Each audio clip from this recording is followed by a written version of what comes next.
ఇవాళ మా పెద్దమ్మాయి పుట్టినరోజు. మా పెద్దమ్మాయి అంటే వైట్ కలర్ వేసుకుంది, చిన్నమ్మాయి ఏమో ఎల్లో కలర్ వేసుకుంది. మధ్యలో మా తోడుకోళ్ళు వాళ్ళిద్దరు మేము గుడికి బయలుదేరేటప్పుడు కొన్ని ఫోటోలు అయితే దిగారండి. తర్వాత గుడికి అయితే స్టార్ట్ అయిపోయాము. మధ్యలో వీడియో తీయడానికైతే కుదరలేదు. ఈ ఫోటోలు దిగిన తర్వాత గుడిలోనే డైరెక్ట్గా తీసేసాను.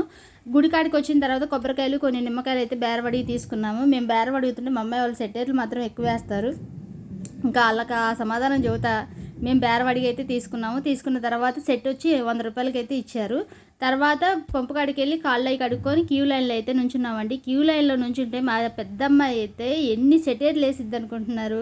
క్యూ లైన్లో 10 నిమిషాలు నుంచోడానికి ఏడుస్తుంది. అదే నడిపించాలి తిరుపతి కొండెక్కేటప్పుడు మాత్రం నడిచితే మాత్రం ఉండేది చూడండి. దానికి అలా అనిపించింది నాకు ఒక్కోసారి. కాకపోతే ఏంటంటే ఒక్కోసారి ముచ్చటేసిద్ది, ఒక్కోసారి కోపం వచ్చింది పిల్లల మీద. ఎందుకంటే అలా సెటేర్లు వేస్తూనే ఉంది క్యూ లైన్ అంతా అయిపోయేదాకా. ఎందుకంటే దాదాపు గంట దాకా నుంచున్నాము.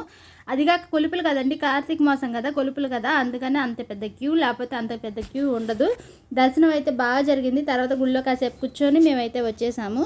మా పెద్దమ్మాయి అయితే చాలా బాగా రెడీ అయింది. వాళ్ళ నాకు అదే అనిపించింది, గవన్ అయితే బాగా సెట్ అయిందిలే అని. ఇది మా వీడియో అయితే. మా తోడుకోళ్ళతో పాటు వస్తే మాత్రం ఆ రోజు సందడి పిల్లలు తోడుకోళ్ళతో పాటు మాత్రం వస్తే సందడిగా ఉండిద్ది. ఆ కాసేపు మాత్రం సరదాగా ఉండిద్ది.